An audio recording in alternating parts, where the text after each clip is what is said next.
జగన్ ఓటమికి 10 కారణాలు. AP assembly ఎన్నికల్లో అధికార పార్టీ వైఎస్ఆర్సీపీ అట్టర్ ఫ్లాప్ అవ్వడానికి ప్రధానంగా 10 అంశాలను కారణాలుగా చెప్పుకోవచ్చు. అవేంటో తెలుసుకోబోయే ముందు సోషల్ పోస్ట్ టీవీని సబ్స్క్రైబ్ చేసుకోండి ఫ్రెండ్స్. జగన్ ఓటమికి దారితీసిన 10 కారణాలను మేము ఈ వీడియోలో వివరించాం. వైఎస్ఆర్సీపీ పరాజయానికి మీరేం కారణం అనుకుంటున్నారో మీ అభిప్రాయాలను కామెంట్ సెక్షన్లో తెలియజేయగలరు. ఈ వీడియో మీకు తప్పకుండా నచ్చుతుందని భావిస్తున్నాం. కాబట్టి మొదటి నుంచి చివరి వరకు మొత్తం చూశాక లైక్ అండ్ షేర్ చేయడం మర్చిపోకండి మిత్రమా. ఇక వీడియోలోకి వెళ్దామా. నెంబర్ 1, సంక్షేమం తప్ప అభివృద్ధి శూన్యమని ప్రజలు భావించడం. నెంబర్ 2, అమరావతికి బదులు 3 రాజధానులను ప్రకటించడం. నెంబర్ 3, ఆంధ్రప్రదేశ్ను మరో శ్రీలంకల అప్పుల కుప్పలా మార్చడం. నెంబర్ 4, నిరుద్యోగులకు వాలంటీర్ ఉద్యోగాలు తప్ప ఉపాధి కల్పన శూన్యం. నెంబర్ 5, అసమర్థవంతమైన మంత్రులు, ఎమ్మెల్యేలు, వారి దుష్ప్రవర్తన. నెంబర్ 6, ప్రభుత్వోద్యోగులకి జీతాలు, రిటైర్ అయిన వారికి పెన్షన్లు దైవాధీనం. నెంబర్ 7, ఎన్నికల ముందు ఎమ్మెల్యేలు, ఎంపీల నియోజకవర్గాల్లో మార్పు. నెంబర్ 8, ఎమ్మెల్యేలు, ఎంపీలు, జగన్ ఫ్యామిలీ పార్టీకి దూరం కావటం. నెంబర్ 9, వివేకానందారెడ్డి హత్య కేసు దర్యాప్తుకు మోకాలడ్డారనే ఆరోపణలు. నెంబర్ 10, ప్రభుత్వ వ్యతిరేకత ఓటును కూటమి సొంతం చేసుకోవడం. ఏపీ ఎన్నికల్లో సీఎం వైఎస్ జగన్ ఘోరాతి ఘోరంగా ఓడిపోవడానికి దారితీసిన కారణాలను వివరంగా చూద్దాం.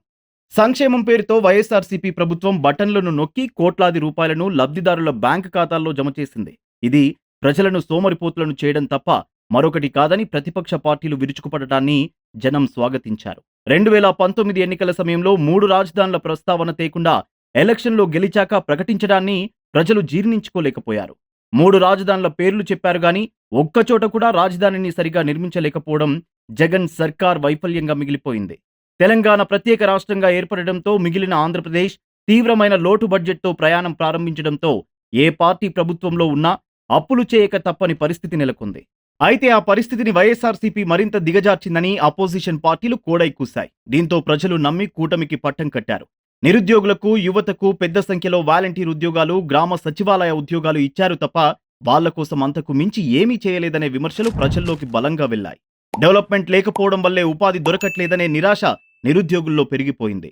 జగన్ క్యాబినెట్లోని మంత్రులు పేరుకే మినిస్టర్లు తప్ప వారిలో కంటెంట్, కమిట్మెంట్ లాంటివేవీ లేవని జనం అర్థం చేసుకున్నారు.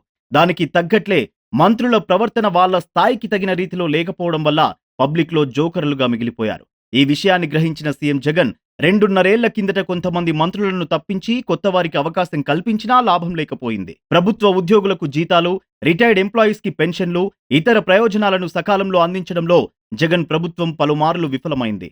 వైఎస్ఆర్సీపీ గవర్నమెంట్ సర్కార్ ఉద్యోగులకు జీతాలే సక్రమంగా ఇవ్వలేకపోతోందనే ప్రచారం సీఎం జగన్ ప్రతిష్టను అబాసుపాలు చేసింది. ఎమ్మెల్యేలు, ఎంపీల పనితీరు సరిగా లేకపోవడం వల్లో మరే కారణాల చేతో గాని వాళ్లలో చాలా మందికి టికెట్లు ఇవ్వలేదు. సిట్టింగ్ల స్థానాలను కూడా గజిబిజిగా మార్చేశారు. దీనిపై పార్టీలో అసమ్మతి వ్యక్తమైంది. చాలా మంది నాయకులు ఎలక్షన్ ముందు వైఎస్ఆర్సీపీకి గుడ్ బై చెప్పేశారు.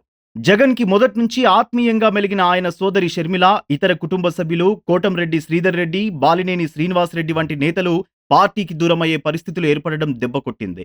మొదటి నుంచి రెబల్ గా ప్రవర్తిస్తున్న రఘురామకృష్ణరాజు లాంటి వారిని కనీసం కూర్చోబెట్టి మాట్లాడిన సందర్భం లేదు. పైగా ఎంపీగా ఉన్న ఆయన్ని జైల్లో పెట్టి చిత్రహింసలకు గురి చేసినట్లు వార్తలు రావడం వైఎస్ఆర్సీపీ ఇమేజ్ ని డ్యామేజ్ చేస్తాయి. ప్రభుత్వంలో రెడ్డి సామాజిక వర్గం వారికి మాత్రమే ప్రాధాన్యత ఇచ్చారనే విమర్శలు వైఎస్ఆర్సీపీ ఓటమికి కారణమయ్యాయి. జగన్ ఆంధ్రప్రదేశ్లో అవినీతి, అరాచక పాలన కొనసాగిస్తున్నాడన్న ఆరోపణలకు బలం చేకూర్చేలా వివిధ సంఘటనలు చోటు చేసుకున్నాయి. స్వయానా బాబాయ్ అయిన వివేకానందారెడ్డి హత్య కేసు దర్యాప్తును జగన్ పట్టించుకోలేదు. హిందూ మత వ్యతిరేక కార్యకలాపాలు కూడా ఆయన హయాంలో ఊపందుకున్నాయని, తిరుమల వంటి పవిత్ర స్థలంలో క్రైస్తవ మత ప్రచారం జరిగిందనే వార్తలు రావడం వైఎస్ఆర్సీపీకి ప్రతికూలంగా మారింది. చంద్రబాబును అక్రమంగా జైల్లో పెట్టారనే ప్రచారాన్ని ఎల్లో మీడియా జనం మెదళ్లలో బలంగా ఎక్కించింది. ప్రశాంత్ కిషోర్ లాంటి ఎన్నికల వ్యూహకర్త జగన్ చిత్తుగా ఓడిపోతున్నారని ముందే చెప్పేయడం ప్రభావం చూపింది.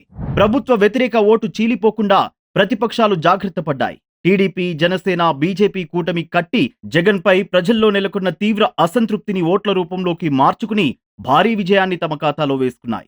మరోవైపు తల్లి విజయమ్మ, చెల్లెలు షర్మిల, బాబాయి బిడ్డ సునీత ఇలా ప్రతి ఒక్కరూ జగన్ ఓటమికి తలో చెయ్యి వేశారు.